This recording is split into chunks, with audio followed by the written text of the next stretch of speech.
সর্বপ্রথমে মহান ঈশ্বরকে ধন্যবাদ দিই এবং সকলকে আরেকটিবার প্রভু যীশু খ্রিস্টের নামেতে শুভেচ্ছা জানাই। সকলকে জয় যীশু। আসুন, আজকে যে আমাদের আলোচ্য বিষয় তা হলো ঈশ্বর তিনি আমাদের জন্য যুদ্ধ করেন, সে বিষয় নিয়ে আজকে আমরা আলোচনা করব। তাই এই মুহূর্তে যতজন ঈশ্বরের সন্তানের আপনারা যুক্ত হয়েছেন, শুরু থেকে শেষ অবধি ঈশ্বর বাক্য শোনার জন্য অনুরোধ থাকলো। আসুন আমরা এই সময় ঈশ্বরের বাক্য আমরা শুনি। দ্বিতীয় বংশাবলী 20 অধ্যায় 15 পদ। তখন তিনি কহিলেন, হে সমগ্র জিহুদা, হে জেরুজালেম নিবাসী লোকসকল, আর হে মহারাজ জিহোশাফাত, শ্রবণ করো। সদাপ্রভু তোমাদিগকে এই কথা কহেন, তোমরা ওই বৃহৎ লোক সমারোহ হইতে ভীত কি নিরাশ হয়ে না, কেননা এই যুদ্ধ তোমাদের নয়, কিন্তু ঈশ্বরের। আমেন। ঈশ্বর তার বাক্যে আমাদের প্রত্যেককে আশীর্বাদ যুক্ত করুন। আমেন। হে আমাদের স্বর্গীয় পিতা, আমাদের পরাক্রমশালী ঈশ্বর, তোমার মহানামে ধন্যবাদ, প্রশংসা এবং গৌরব দিই প্রভু। আজকে আবার একটি সুন্দর সময় এবং মুহূর্ত দিয়েছ। এই সময় তোমার চরণ তলে আমাদের জীবনকে সমর্পিত করি এবং পিতা, এই সময় তোমার যে বাক্য শোনার সুযোগ করে দিয়েছো পিতা, যে প্রভু তুমি আমাদের জন্য যুদ্ধ করো, যাতে প্রভু আমরা উদ্ধার পেতে পারি, নিস্তার পেতে পারি, আমরা সাহসী হতে পারি এবং প্রভু গো, সে বিশ্বাসের সহিত তোমার চরণতল প্রভু ছুতে পারি, প্রভু তোমার সঙ্গে সঙ্গে থাকতে পারি। সেই অনুগ্রহ দয়া প্রভু গো, তুমি এই বাক্যের মধ্য দিয়ে তুমি আমাদের বলতে চাও, আর যা কিছুই বলতে চাও প্রভু গো, তোমার পবিত্র আত্মার পরিচালনা দিয়ে বলো, যাতে প্রভু গো, তোমার যতজন সন্তানেরা এই মুহূর্তে শুনছে প্রত্যেকের জীবনে প্রভু তুমি কথা বলো এবং সকলের সঙ্গে সঙ্গে তুমি থাকো। এই প্রার্থনা প্রভু যীশু নামে চাই। আমেন। জয় যীশু, জয় যীশু। আজকে আমরা দেখি পিতা ঈশ্বর তিনি আমাদেরকে বলেন যে আমাদের জীবনে অনেক সময় আমরা এমন পরিস্থিতি ফেস করি বা মুখোমুখি আমরা হই যে যেই সময় আমরা অনেক সময় মনোবল আমরা হারিয়ে ফেলি, আমরা মনের জোর আমরা হারিয়ে ফেলি। আর সেই সময়টাই পিতা ঈশ্বর তিনি বলেন যে সেই সময়টাই আমাদের জীবনে একটা স্ট্রাগল, একটা লড়াই, যুদ্ধ সেই সময় চলে। পিতা ঈশ্বর তিনি বলেন সেই সময় তোমার সেই জীবন যুদ্ধে আমি যুদ্ধ করব, তোমার কিছু করতে হবে না। পিতা ঈশ্বর সেই জন্য তিনি আমাদের বলতে চান, তিনি আমাদের জন্য যুদ্ধ করেন। যারা আমরা প্রভুতে বিশ্বাস আমরা রাখি, প্রভুতে আমরা নির্ভরতায় আমরা থাকি, পিতা ঈশ্বর তিনি আমাদেরকে বলছেন যে আমাদের জন্য তিনি যুদ্ধ করবেন। হালেলুয়া। সেই জন্য পিতা ঈশ্বর তিনি একজন সন্তান, একজন রাজা, তাকে তিনি বলছেন যে হে মহারাজ জিহোশাফাত, শ্রবণ করো। পিতা ঈশ্বর তিনি এক সন্তানের মধ্য দিয়ে সেই মহারাজ জিহোশাফাত তাকে শ্রবণ করার কথা বলছেন। কার কথা? সদাপ্রভুর কথা। ঈশ্বর তিনি তাহলে আমাদেরকে কি বলতে চাইছেন? যে আমরা শ্রবণ করব, আমরা এই সময় শুনব এবং আমরা উৎসাহী এবং সাহসী আত্মবিশ্বাস আমরা ফিরে পাবো। কিভাবে? একজন মহারাজ তাকে কেমন ভাবে থাকতে হয়, একজন রাজা তাকে কেমন ভাবে থাকতে হয়, তাকে সাহসী ভাবে থাকতে হবে, তাকে আত্মবিশ্বাস থাকতে হবে, তাকে পরাক্রমশালী মন তার থাকতে হবে যদি একজন রাজা সে রাজা হিসেবে থাকে।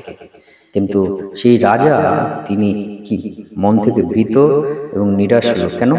সেই রাজার সঙ্গে যে বিপক্ষ দল যুদ্ধ করবে তারা এমন মহা সমারোহ, এক বৃহৎ লোকের সমারোহ নিয়ে তারা যুদ্ধ করতে আসছিল। কিন্তু রাজা জিহোশাফাত তার কাছে তো এত ম্যান পাওয়ার, এত লোকসমূহ, বৃহৎ লোকসমূহ নেই যে তাদের সঙ্গে যুদ্ধ করবে। আর এই বিষয়টি মহারাজ জিহোশাফাত তিনি চিন্তা করছিল, আর চিন্তা করে তিনি অনেকটা ভীত এবং নিরাশ তিনি হয়েছিল। নিরাশ মানে দুঃখিত হয়ে গেছিল এবং ভীত, ভয় তার মধ্যে কাজ করছিল। কি হবে? আমরা কি সেই যুদ্ধে জিততে পারবো? কিন্তু সেই রাজা তিনি, সেই মহারাজা তিনি, রাজাদের রাজা, প্রভুদের প্রভু ঈশ্বর সদাপ্রভুকে তিনি বিশ্বাস করতেন, নির্ভরতায় তিনি থাকতেন। আর সেই সময় আমাদের যখন কোনো কিছু আর করার থাকে না, সেই সময় কার্য কে করবে? পিতা ঈশ্বর। তিনি এই বিষয়টি বলতে চান যে যখন তোমার শক্তি শেষ, যখন তোমার বল শেষ, যখন তোমার চিন্তা শেষ, সেখান থেকেই ঈশ্বরের কার্য শুরু। হালেলুয়া। এই জন্য সাধু পল তিনি বলতেন যে যখন আমি দুর্বল তখনই আমি শক্তি প্রাপ্ত হই। হালেলুয়া। সাধু পল এই জন্যই তিনি বারবার বলতেন যে যখন আমি দুর্বল থাকি তখনই আমি শক্তি প্রাপ্ত হই। এই বিষয়টি মধ্য দিয়ে তিনি কি বলতে চান? সদপ্রভুই তাকে শক্তি দেন। সাধু পল আরেকটি জায়গায় তিনি বলেছিলেন, কি বলেছিলেন সাধু পল? যে ঈশ্বরে আমি সকলেই কার্য আমি করতে পারি। হালেলুয়া। ঈশ্বরের সকলেই কার্য তিনি করতে পারেন। অর্থাৎ ঈশ্বর তাকে শক্তি দিলে তিনি সমস্ত কার্য সাধ্য করতে পারবেন। ঈশ্বর তাকে পরিচালনা দিলে তিনি সমস্ত কার্য তিনি করার ক্ষমতা পাবেন। এই বিষয়টির মধ্য দিয়েই কিন্তু আজকের বাক্য যে ঈশ্বর তিনি আমাদের হয়ে যুদ্ধ করেন। কোন সময়? যখন আমাদের চিন্তা আমরা শেষ করে ফেলি, যখন আমাদের ভাবনা আমরা শেষ করে ফেলি যে আর কি করব আমরা জানি না, সেখানেই ঈশ্বরের কার্য শুরু হয়। আর সেই বিষয়টি ঈশ্বর তিনি আমাদেরকে বলতে চান যে আমি তখনই কার্য করব যখন তোমার বল থাকবে না, যখন তোমার শক্তি থাকবে না, যখন তোমার চিন্তা থাকবে না, চিন্তা তুমি ভেবে আর পারবে না, সেই সময়ই তোমার জীবনে কার্য করবো। সেই জন্য পিতা ঈশ্বর তিনি বলছেন যে ভীত কি নিরাশ হয় না। একজন সন্তানের মধ্য দিয়ে মহারাজ যিহোশাফাতকে পিতা ঈশ্বর তিনি বলছেন তুমি ভীত কি নিরাশ হয় না। তাহলে আমরা যদি ভীত না হয়, নিরাশ না হই এরকম ঘটনায়, তাহলে আমাদেরকে কি হতে হবে? সাহসী হতে হবে। এবং নিরাশ মানে দুঃখ, আনন্দিত থাকতে হবে। সাধু পলও তিনি বলছিলেন যে আনন্দ করো, আবার বলি আনন্দ করো সদাপ্রভুতে। হালেলুয়া। অর্থাৎ আমরা আনন্দের সময় আনন্দ করি এবং এমন সময় আমরা আনন্দ করি যে সময় আমাদের দুঃখ থাকবে, সেখানেও যেন আমরা আনন্দ করি। এটাই হলো কিন্তু আশ্চর্য কার্য। প্রভু যীশু তিনি এই কার্য করাটাই হলো এই যে চিন্তা। কখনো আমরা ভাবি যে যখন দুঃখের সময় তখন আমরা কি করব, যখন দুঃখের সময় তখন আমরা কি করব? আমরা তো দুঃখই করবো স্বাভাবিক। কিন্তু প্রভু তিনি সাধু পৌলের মধ্য দিয়ে এই বিষয়টি তিনি আমাদের জানাচ্ছেন যে যখন দুঃখ তখনও তুমি আনন্দ করো। অর্থাৎ এইটাই হলো কিন্তু আমাদের জীবনের সব থেকে আশ্চর্য কার্য। যদি আমরা সেই সময় আমরা আনন্দ করতে পারি, এইটাই আমাদের জীবনে আশ্চর্য কার্য সদাপ্রভুতে। প্রভু যীশু তিনি যখন ক্রুশে বলিদান হচ্ছেন, যখন কেউ আমাদের আঘাত করছে তখন কি আমাদের রাগ হয়? আমাদের তাদের প্রতি রাগ হয়ে যায়, একটা প্রতিদ্বন্দ্বিতা তৈরি হয়। কিন্তু প্রভু যীশু তিনি ক্রুশে যখন বলিদান হচ্ছে, যারা তাকে ক্রুশে দিয়েছে সে প্রভু যীশু তাদের জন্য ক্ষমা প্রার্থনা করছে যে প্রভু তুমি তাদেরকে ক্ষমা করো। এটাই তো আশ্চর্য কার্য। আমরা ঈশ্বরের বাক্য থেকে আশ্চর্য কার্য আমরা খুঁজতে চাই, কিন্তু আসল আশ্চর্য কার্য, আত্মিক জীবনের আশ্চর্য কার্য তো এটাই যে ক্ষমা করা। হালেলুয়া। আমরা যেন দুঃখেও আমরা আনন্দ করি, এটাই তো আশ্চর্য কার্য। তাই সেই বিষয় যেহেতু ঈশ্বর তিনি বলছেন যে তুমি ভীত কি নিরাশ হয় না, কিন্তু তুমি কি করো, কেননা এই যুদ্ধ তোমাদের নয় কিন্তু ঈশ্বরের।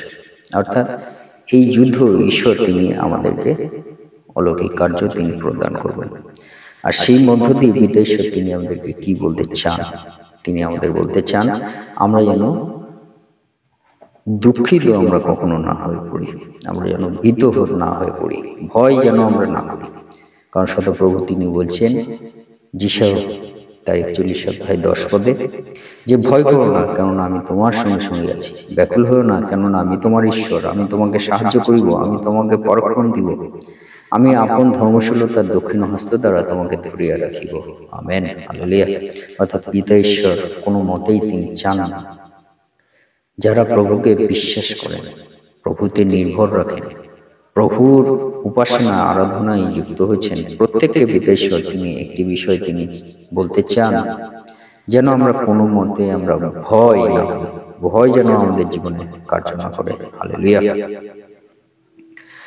এবং প্রভু সেই বিষয়টি আরেকটিবার আমরা যদি দেখি যে তিনি বলছেন দ্বিতীয় বিবরণী তার 20 অধ্যায়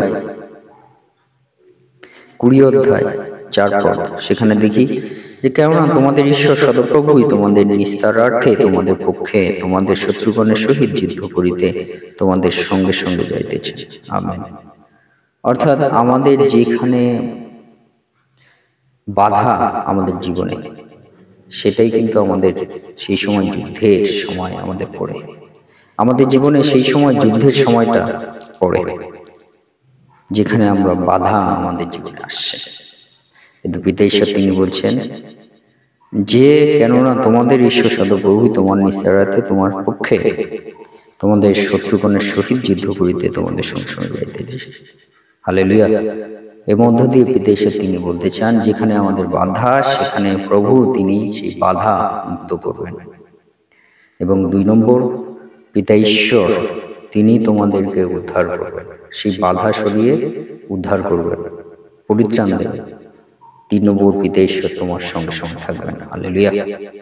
এই বিষয় কিন্তু পিতা ঈশ্বর তিনি আমাদেরকে বলতে চান যে ঈশ্বর আমাদের জন্য যুদ্ধ করেন। এর মধ্য দিয়ে পিতা ঈশ্বর তিনি বলতে চান তিনি তোমার বাধা সকল, জীবনে বাধা সকল তিনি মুক্ত করবেন, তোমাকে উদ্ধার করবেন। 2 নম্বর, 3 নম্বর হলো তোমার সঙ্গে সঙ্গে থাকবেন। হালেলুয়া। তিনি জীবন্ত ঈশ্বর।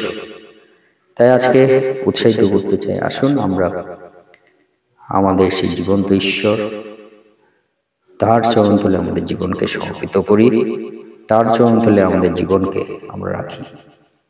ঈশ্বর তার বাক্যে আমাদের প্রত্যেককে আশীর্বাদ যুক্ত করুন। আমেন। এই মুহূর্তে পিতা ঈশ্বরের প্রেম এবং প্রভু যীশু খ্রিস্টের অনুগ্রহ ও শান্তি এবং পবিত্র আত্মার সহভাগিতা যুগ থেকে যুগান্ত পর্যন্ত আপনাদের সকলের সহবর্তী হন। আমেন। জয় যীশু, জয় যীশু।